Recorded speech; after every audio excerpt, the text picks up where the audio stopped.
하나님의 말씀 디모데후서 3장 16절과 17절 2절입니다.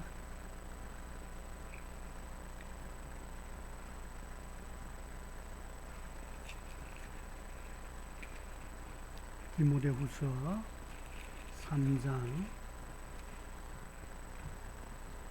16절 17절 제가 봉독하겠습니다. 눈으로 따라와 주시면 좋겠습니다. 모든 성경은 하나님의 감동으로 된 것으로 교훈과 책망과 바르게 함과 의로 교육하기에 유익하니 이는 하나님의 사람으로 온전하게 하며 모든 선한 일을 행할 능력을 갖추게 하려 함이라. 아멘.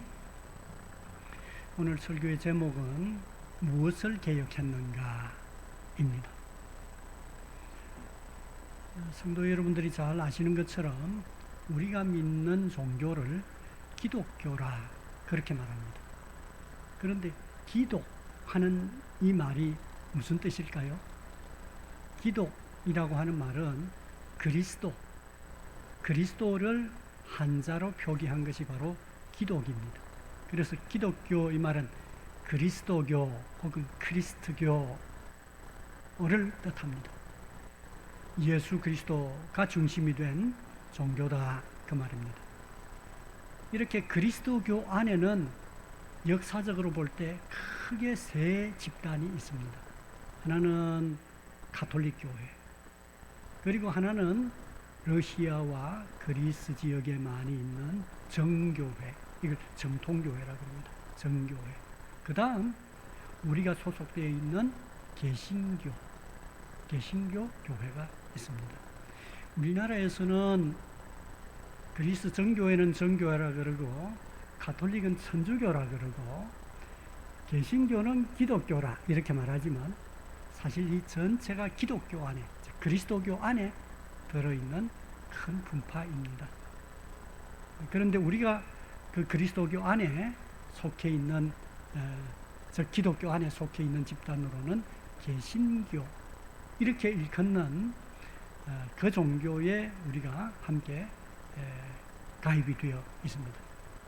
개신교 하는 이 말은 또 무엇이겠습니까? 개는 바꾼다고 하는 말이고 신은 새롭게 바꾼다 하는 말이 되겠습니다.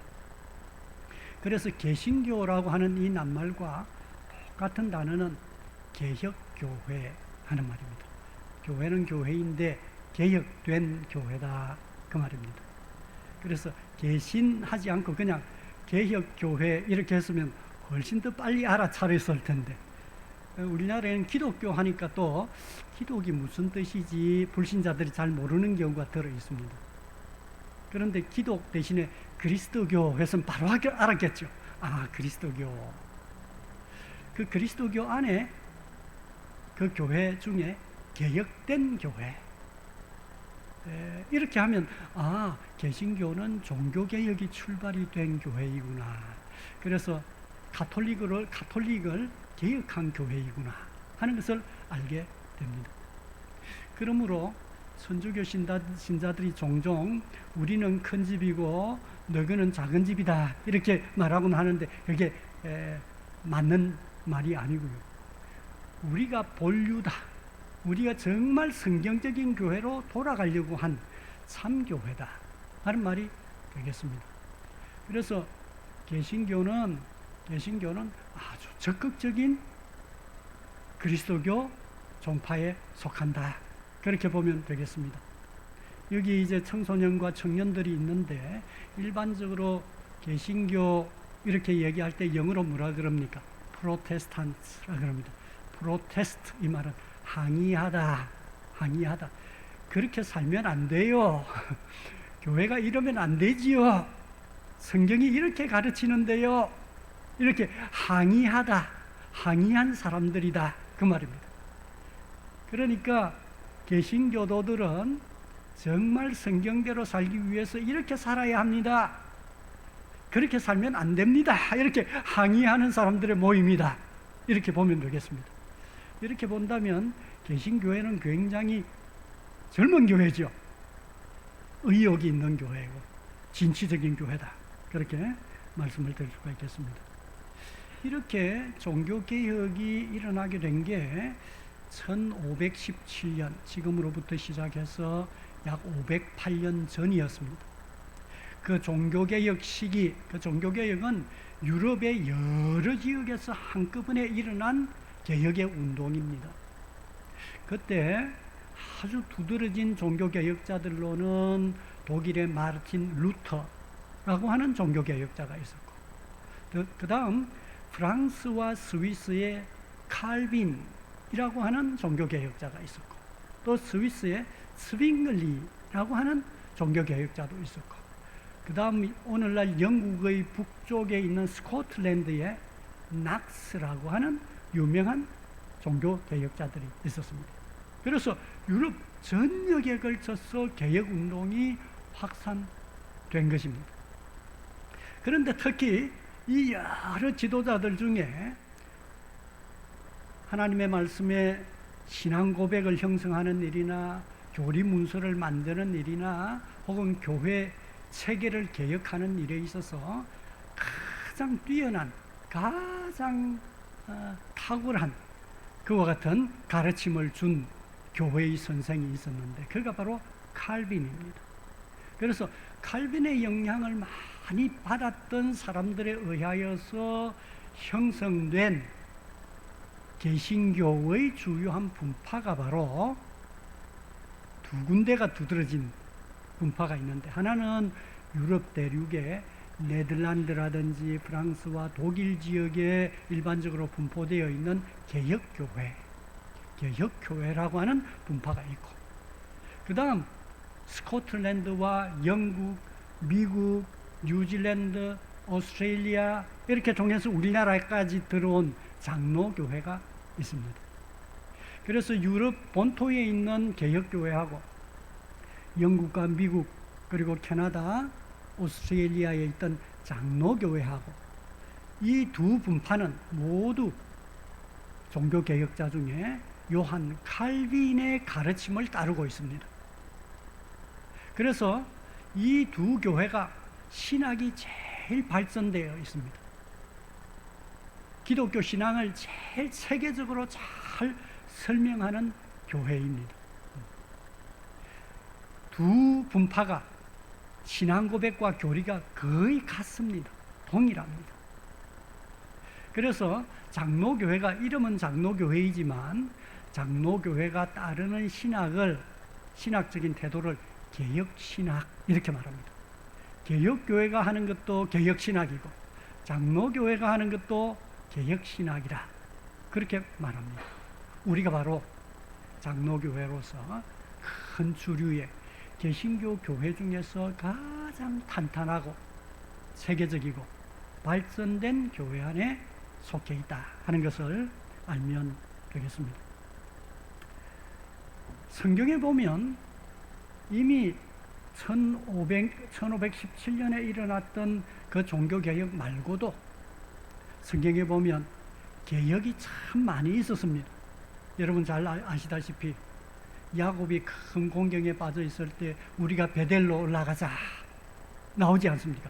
회개하고 여러 가지 우상 물품을 다 없애고 땅에 묻고 하는 그와 같은 기록이 구약 성경에 기록되어 있지 않습니까? 그리고 또 신명기 언약을 갱신할 때도 일종의 이와 같은 개혁운동이라고 할 수 있습니다. 요수아가 죽기 전에 세겜의 지도자들을 모으고 우리가 오늘날 섬길 자를 택하자 그렇게 개혁운동 하지 않았습니까? 그리고 또 사무엘이 초기에 미스바로 모이라 해서 신앙을 개혁한 그와 같은 때도 있지 않습니까? 히스기야 왕, 요시야 왕 때도 이와 같은 게 있었고, 특히 에스라 시대 때 제사장이면서 학사였던 에스라가 수문학 광장에 하나님의 백성들을 모으고 하나님의 율법의 말씀을 공포하고 다 함께 신앙과 삶을 개혁했던 그와 같은 내용도 성경에 쭉 기록되어 있지 않습니까? 이처럼 하나님의 백성 공동체가 하나님의 말씀으로 돌아가는 이와 같은 중요한 개혁운동이 성경에도 기록되어 있었고, 교회사에서도 서양 역사에서 지금으로부터 508년 전에 유럽에서 큰 개혁운동이 일어났었고, 우리나라에서도 그만큼 크진 않았지만 개혁운동이 있었습니다. 1907년에 평양 대부흥운동 때, 그때 하나님의 백성들이 함께 모여서 회개하고 하나님 앞에 돌아오는 그와 같은 개혁의 운동이 있었고, 그래서 전국으로 확산이 됐죠. 그리고 해방 이후 우리가 일제시대 때 신사참배한 것을 회개하고 하나님 앞으로 다시 돌아가야 한다, 이렇게 생각하면서 개혁운동에 참여했던 많은 사람들이 있었습니다. 이처럼 하나님의 백성 공동체는 역사 안에서 하나님의 말씀을 확인하고 발견할 때마다 마음과 더불어서 교회 전반적으로 개혁적인 정신을 새롭게 한 특별한 역사적인 흐름 가운데 있다 하겠습니다. 오늘은 특히 1517년 10월 31일 날 마르틴 루터가 그때 당시에 정말 신앙과 삶에서 하나님의 말씀으로부터 너무 멀리 떠나 있었던 그 교회에 항의하기 위하여 그가 있었던 비텐베르그 예배당 정문에 이렇게 하면 되겠습니까? 하고 하나, 둘, 셋, 넷, 다섯, 여섯, 99개나 얼마나 속이 탔겠습니까? 성경의 가르침에 비추어 볼 때 이게 맞는 겁니까? 도대체 우리가 한번 생각해 봅시다. 토론해 봅시다 하고 그 주요한 내용을 99가지를 쭉 열거한 오늘날로 하면 게시물을 예배당 정문에 붙였던 것입니다. 이게 모든 유럽의 경건한 마음을 가지고 있던 사람들의 마음을 움직였습니다. 맞다, 이렇게 해서는 안 된다 하는 것으로 전 유럽의 종교개혁적인 가르침이 확산되어서 개혁을 요구를 했습니다. 그런데 불행하게도 로마 가톨릭 교회는 개혁을 거부했습니다. 그 대신에 이 사람들이 교회를 분열시키고 갈등 가운데 빠지게 만든다고 생각하고는 이단으로 규정을 하고 항의하는 사람들을 박해했습니다. 나중에는 이 사람들에게 이 사람들과 더불어서 동조하는 많은 사람들, 그 지역과 더불어 전쟁을 불사했습니다. 그래서 이 항의파들이 너무 큰 어려움을 겪게 됐습니다. 이처럼 큰 어려움에도 불구하고 참다운 신앙을 위하여, 참다운 경건한 삶을 위하여 개신교에 속한 사람들은 포기하지 않았습니다. 그래서 그 믿음을 지키기 위해서 끝까지 예를 써온 것이 결국은 로마 가톨릭으로부터 버림을 받았지만 이 교회가 함께 모여서 형성하게 된 게 바로 우리가 속해 있는 개신교회다 하는 것입니다. 그렇다면 1517년에 이처럼 지금으로부터 508년 전에 있었던 개혁운동을 이렇게 움직였던 주요한 이유와 중요한 강조점이 무엇인지 우리가 성경 말씀 가운데서 알 수 있습니다. 이걸 압축적으로 보여주는 게 디모데후서 3장입니다. 오늘 성경 본문입니다. 디모데후서 3장, 시간이 많이 가기 때문에 16절과 17절만 읽었습니다만 3장 전체가 그 내용을 담고 있습니다. 그럼 이 3장에서 초유한 요점이 무엇인지 성경 구절을 확인하면서 한번 간략하게 우리가 마음으로 다시금 되새겨보는 게 필요하다고 봅니다. 첫 번째는 비성경적인 신앙과 교회는 개혁되어야 한다 하는 것입니다. 비성경적인, 우리의 믿음도 성경적이 아니면 안 됩니다. 비성경적인 것은 바르지 않습니다. 비성경적인 신앙, 비성경적인 교회는 개혁되어야 한다 하는 것입니다. 디모데후서 3장 1절부터 5절에 보면 사도 바울이 디모데에게 말세의 징조에 대하여서 얘기합니다. 말세가 되면 사람들이 자기를 사랑하고 돈을 사랑하고 교만하고 원한을 품고 쾌락을 사랑하는 풍조가 만연하게 될 거다, 그렇게 언급했습니다. 그리고 또 디모데에게 그때 당시에도 교회들이 3장 9절에 보면 나오는데요, 어리석고 무지한 상태 가운데 있다 한 말이 거기에 나옵니다. 그리고 11절에 박해라고 하는 말이 나옵니다. 참다운 신앙을 가지는 사람들을 박해한다고 그렇게 기록하고 있습니다. 또 3장 13절에 보면요, 악하고 속인다 하는 말이 나옵니다. 악하고 기만적이다 하는 말이 거기에 나옵니다. 사도 바울이 디모데에게 이 편지를 줄 때 그때 당시 교회, 부족한 교회를 향하여서 경고한 내용이기도 하지만 이게 바로 508년 전에 유럽에 꼭 같은 현상이 일어나고 있었습니다.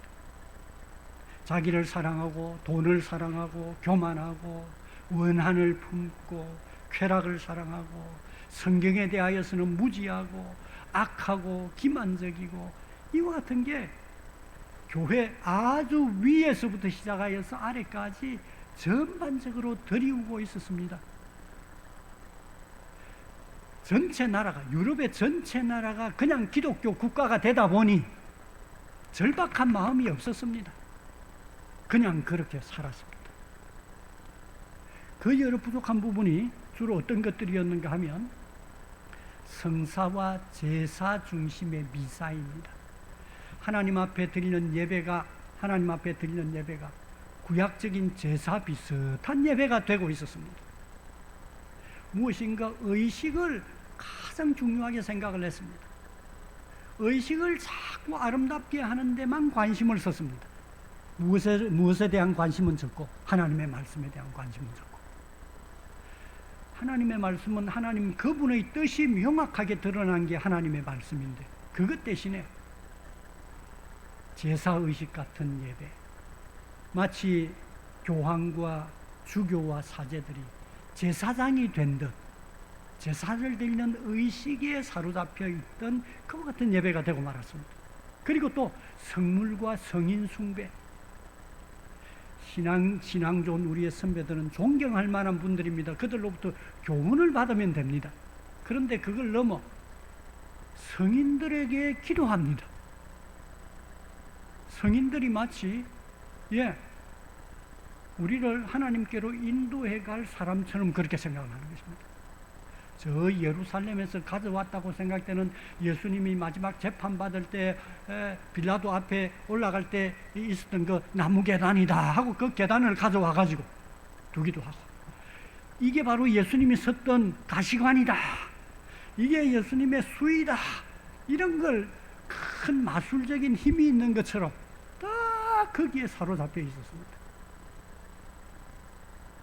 전통에 대한 집착, 교회의 전례라든지 교황의 말이라든지 혹은 국왕의 말이라든지 이런 부분에 하나님의 말씀보다도 더 비중 있는 권위를 부여하고 있었습니다. 그리고 또 인생관과 세계관을 보면 그리스 철학과 로마의 정치적인 사고와 자기들이 소속되어 있었던 게르만족들의 민속적인 신앙과 이게 다 종합되어 있는 미신적인 신앙을 가지고 있었더랬습니다. 성직자들은 교권, 높은 자리에 올라가려고 애를 쓰는 교권에 집착하고, 성직자들이 재산도 많았습니다. 그때 당시 재물에 대한 생각에 사로잡혀 있었던 부패, 도덕적인 부패가 유럽 전체 기독교 국가를 쇠락하게, 영적으로 쇠락하게 만들고 있었던 것입니다. 교인들이 성경을 몰랐습니다. 성직자들도 성경을 제대로 몰랐습니다. 무지했습니다. 단지 성당에 나가서 기도하고 의식을 쳐다보고 하는 것이 바로 신앙인 줄 알았습니다. 이와 같은 교회가 되어 있었던 것입니다. 그러므로 이와 같은 교회의 현실은 우리가 신약 성경에서 보는 그와 같은 교회가 아니었습니다. 많이 멀어져 있었던 것입니다. 그래서 종교개혁자들이 대부분 그때 당시 학자들이었습니다. 성경을 깊이 있게 연구하던 사람들이었습니다. 루터도 그랬고 칼빈도 그랬고 스윙글리도 그랬고 다 교회의 높은 계급을 탐하던 사람들이 아니고 성경을 깊이 연구하던 학자들이었습니다.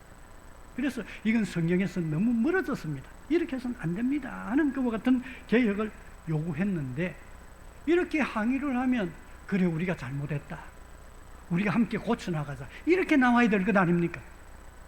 그런데 이걸 불만으로 생각을 하고 억압하려고 했고 실제적으로 박해를 했고 그 앞 시대에도 화형하기도 하고 무모한 일들을 벌였던 것입니다.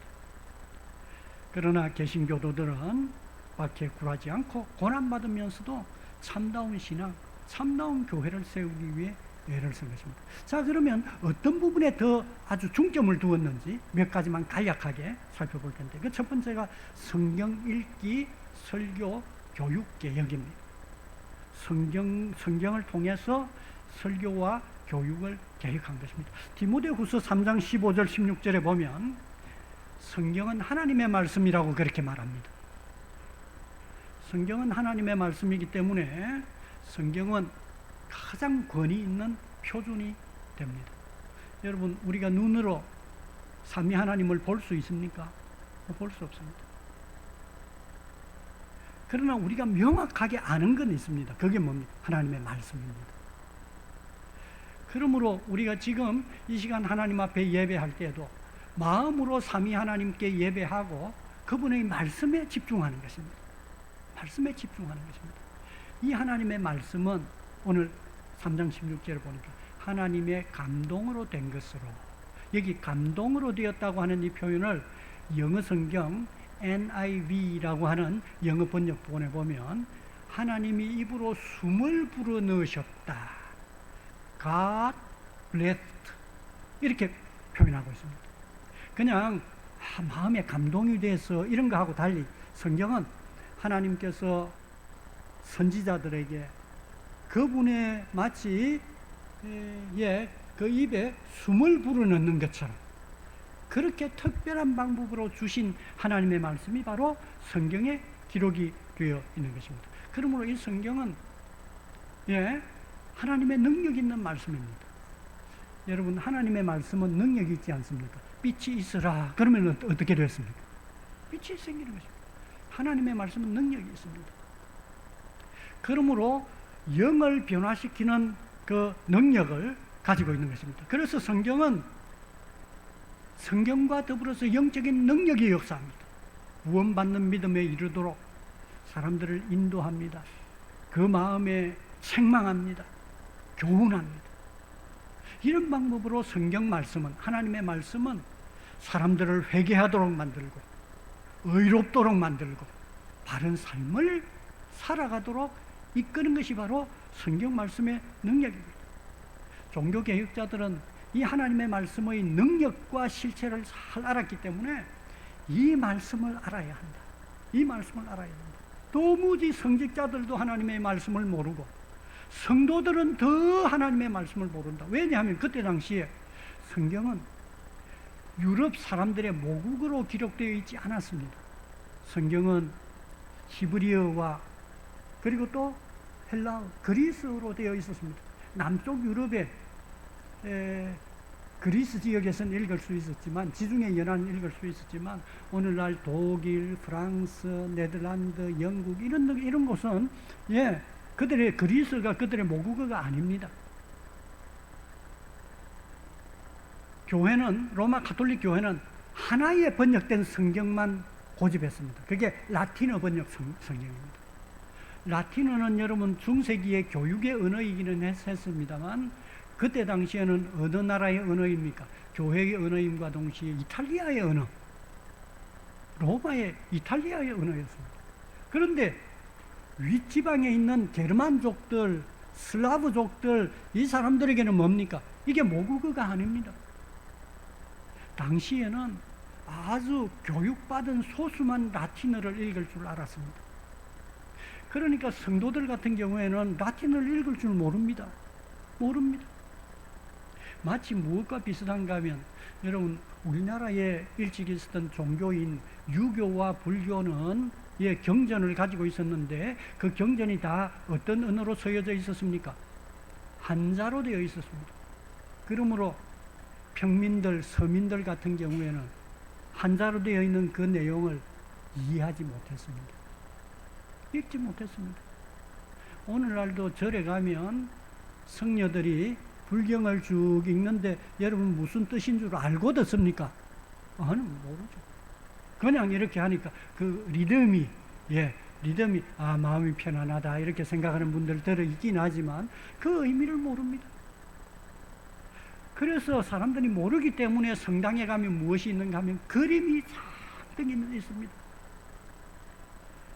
스테인드 글라스에도 그림이 있고, 그 다음 성자들의 상도, 조상도 많이 만들어 두고 자꾸 무엇인가 조각품과 그림과 이런 것으로 떠올리 생각나도록 합니다. 여러분, 우리가 절에 가도 어떻습니까? 예, 여러 형상이 있고 그림이 있고 이런 것으로 상상하도록 만드는 그 정도의 신앙에 머물러 있었던 것입니다. 그래서 종교개혁자들이 했던 중요한 활동이 무엇인가 하면 성경을 모국어로 번역하는 것이었습니다. 성경을 모국어로 번역해야만 이 성경이 모든 성도의 책이 될 수 있기 때문입니다. 모든 성도들이 하나님의 말씀을 직접 읽을 수 있어야 된다. 그렇게 생각했습니다. 그래서 마틴 루터가 독일어로 라틴어 알파벳을 사용해서 자기들이 가지고 있는 모국어를 그렇게 쭉 표현해서 처음 만들어낸 중요한 책, 그러면서도 독일어를 사용하는 모든 사람들에게 가장 중요한 책이 되도록 한 게 바로 독일어 성경입니다. 그러므로 마틴 루터는 우리나라의 세종대왕입니다. 독일 사람들은 자기들의 언어의 아버지를 마틴 루터로 그렇게 봅니다. 이렇게 모국어로 번역했으니까 모국어를 읽을 수 있는 사람이면 성경을 읽을 수 있게 된 것입니다. 그런데 모국어를 읽을 수 있으려고 하면 알파벳 공부를 해야 되지 않겠습니까? 그래서 마틴 루터가 어릴 때부터 모국어를 문자로 읽을 수 있도록 하기 위해서 초등학교를 설립하는 운동을 벌였습니다. 마틴 루터가 독일에서. 그래서 초등학교 시절에 모두 다 알파벳을 읽을 수 있으면 자기의 모국어로 성경을 다 읽을 수 있게 된 것입니다. 이렇게 성경을 모국어로 채택하는 일에 있어서 굉장히 중요한 일을 한 것입니다. 모두가 하나님의 말씀을 직접 들어야 한다. 직접 읽을 수 있어야 한다 하는 생각을 가졌던 것입니다. 하나님의 말씀을 직접 읽어가면서 변화가 일어났습니다. 마틴 루터와 칼빈과 츠빙글리와 그리고 또 존 낙스와 이런 사람들의 글을 통하여서 성경을 배운 사람들, 그때 당시 라틴어를 읽을 줄 아는 사람들이 성경을 직접 읽으면서 변화가 일어났습니다. 그러면서 더욱더 많은 배운 엘리트들이 맞다, 성경이 이렇게 말하는데 지금 가톨릭 교회가 하는 거 이라면 안 되지 하는 사람들이 늘어났기 때문에 유럽 전체의 상당 부분이 개신교 지역으로 이렇게 넘어올 수 있게 된 것입니다. 몇 사람만 하면 이렇게 안 됩니다. 누가 기가 막히게 말을 잘했기 때문에 그런 것도 아닙니다. 성경을 직접 읽으니까 성경 그 자체가 영적인 변화의 능력을, 영적인 변화하도록 하는 그와 같은 능력을 발휘하기 때문에 사람들의 마음속에 변화가 일어난 것입니다. 그게 첫 번째입니다. 두 번째는 신앙 고백과 교리의 교육을 실행한 것입니다. 신앙 고백과 교리의 교육을 실행한 것입니다. 오늘 디모데후서 3장 14절에 보면 너는 배우고 확신한 일에 거하라 이렇게 나옵니다. 우리가 보통 확신하려고 하면 첫 번째는 성령의 역사가 필요합니다. 성령께서 우리의 마음에 확신을 주셔야 합니다. 두 번째는 지적인 확신이 생겨야 합니다. 이 지적인 확신이 생기려고 하면 어떻게 해야 합니까? 배워야 합니다. 성경을 잘 이해하고 정리하여 확실하게 확인할 수 있어야 합니다. 그때 확신이 생깁니다. 그래서 오늘 이 말씀에서도 이제 앞부분에 보면 바로 15절에 보면 어떤 내용이 나오냐면 디모데에게 너가 누구에게서 배운 것을 알고 그렇게 말합니다. 우리가 분명하게 이해하기 위해서는 선생이 필요합니다. 좋은 선생이 필요합니다. 디모데야, 내가 누구에게서 배운 것을 알아라. 그렇게 말합니다. 그럼 교회는 누구에게서 배웠다 하는 권위 있는 선생들의 가르침을 어떤 방법으로 표현할 수 있을까? 성경이 이렇게 많이 얘기하고 있는데 이걸 잘 요약하고 명료하게 체계적으로 설명할 수 있는 선생의 가르침이 필요한 거죠. 요걸 신앙고백서와 교리로 정리를 한 것입니다. 그래서 가장 뛰어난 선생들이 성경의 의미를, 정확한 의미가 이것입니다. 기독교 신앙은 바로 이것입니다. 믿음으로 구원받는다고 했을 때 구원받는 믿음의 내용은 바로 이것입니다 하고 신앙 고백과 교리로 간략하게 정리를 잘 한 것을 교회의 주요한 지도자들이 함께 보고, 맞다, 우리도 성경을 읽었는데 바로 이거다 해서 동의하여 공인된 문서가 됐을 때 그게 바로 신앙 고백서와 교리 문답서가 되는 것입니다.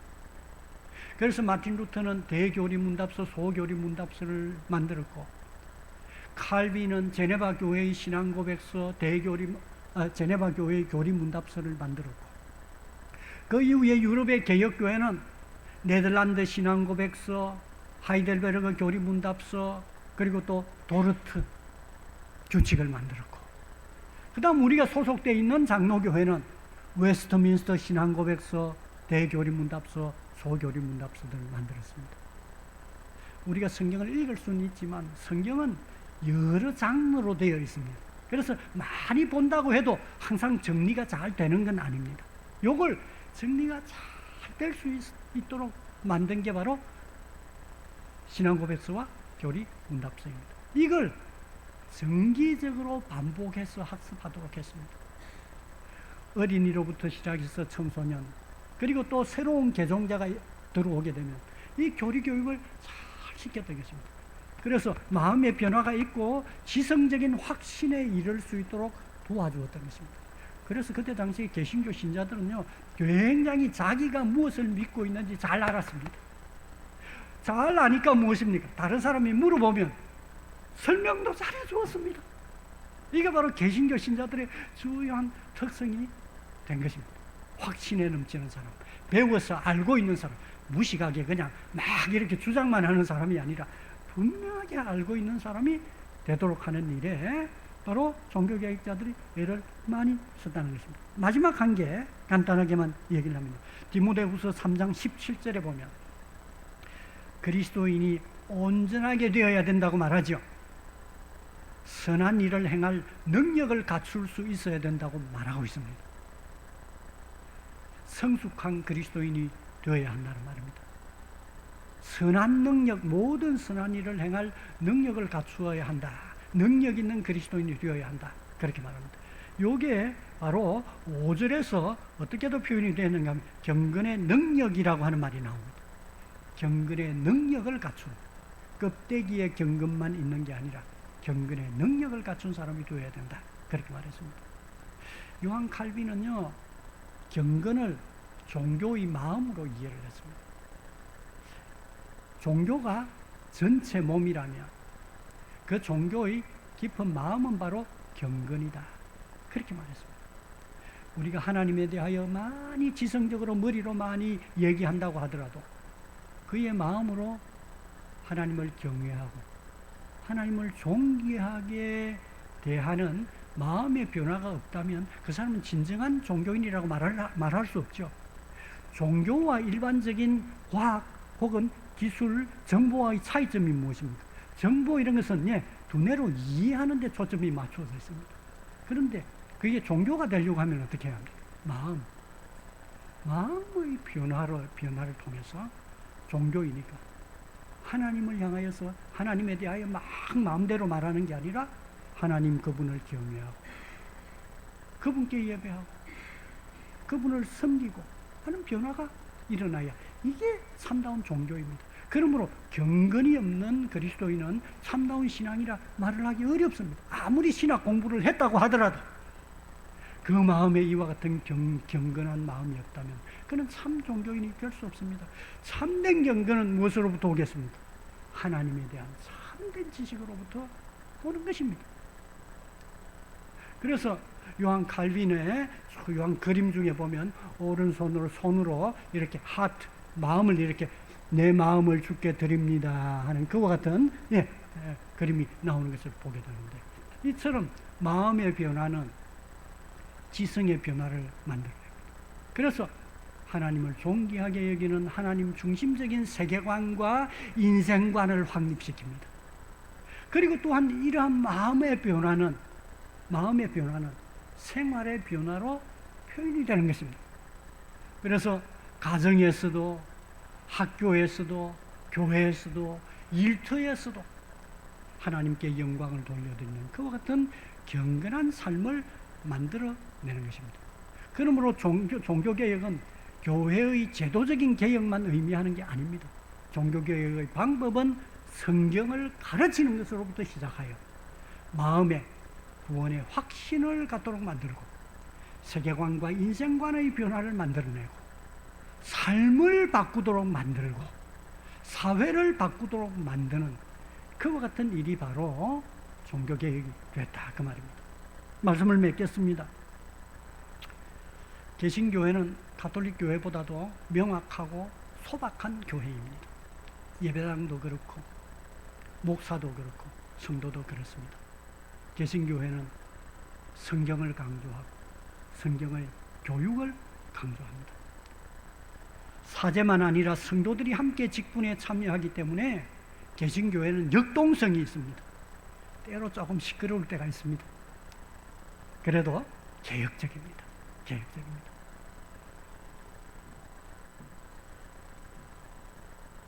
16세기 이후로부터 시작하여서 가톨릭 교회는 약 508년 지나는 동안에 가톨릭 교회도 교회 체제와 도덕 생활에 있어서 여러 차례 개혁을 시도했습니다.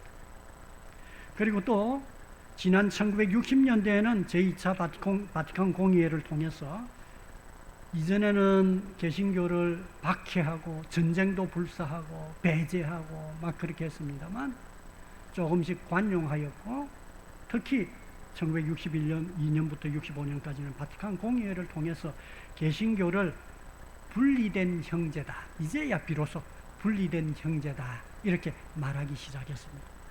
그런데 그것으로 끝나면 좋겠는데, 안 믿는 사람들도 익명의 그리스도인이라 이렇게 말함으로써 개신교 신자들과 큰 차이를 두지 않는 것을 보게 되는데, 그렇다고 해서 가톨릭 교회가 개신교회를 동등한 교회로 여기는 것은 아닙니다. 여전히 개신교에 대하여 고압적인 태도를 보이고, 개신교보다도 우리나라에 보면 가톨릭은 개신교회와 친하기보다는 불교와 더 친하다 하는 그런 생각이 들 정도로 그렇게 여전히 그와 같은 모습을 보이고 있습니다.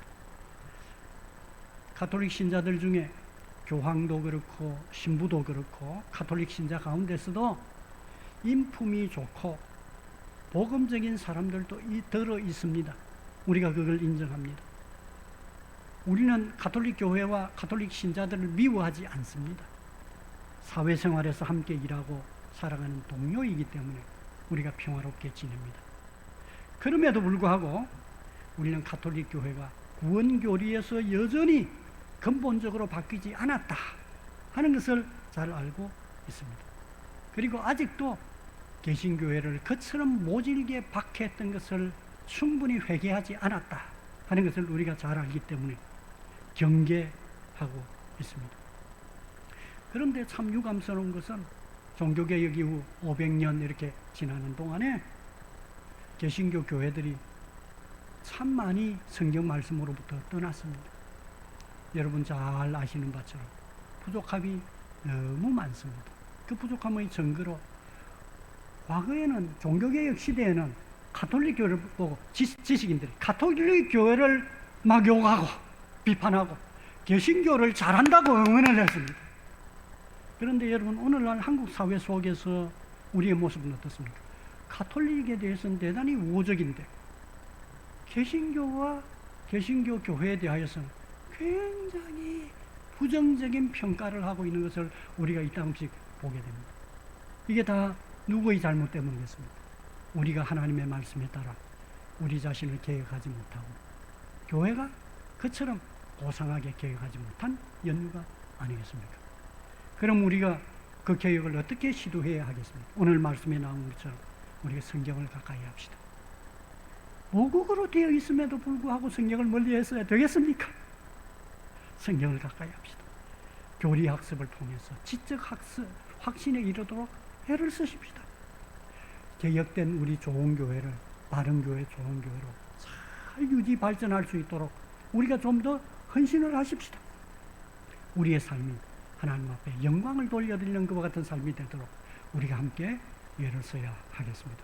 종교개혁의 여러 모습에 대해서는 이제 다음 주에 우리 정화주 목사님이 오시면 더 생생하게 그렇게 여러분들에게 설교해 주실 것으로 생각을 합니다. 오늘 하나님의 말씀을 깊이 새기면서 정말 이번 주간에 과거보다도 더 성경에 가까이 가도록 그렇게 예서는 우리 모든 성도 되기를 주님의 이름으로 축원합니다. 주 예수 그리스도의 은혜와 하나님 아버지의 크신 사랑과 성령의 교통하심이 상록교회 주님의 귀한 성도들 위해 지금부터 영원토록 함께 있을지어다. 아멘.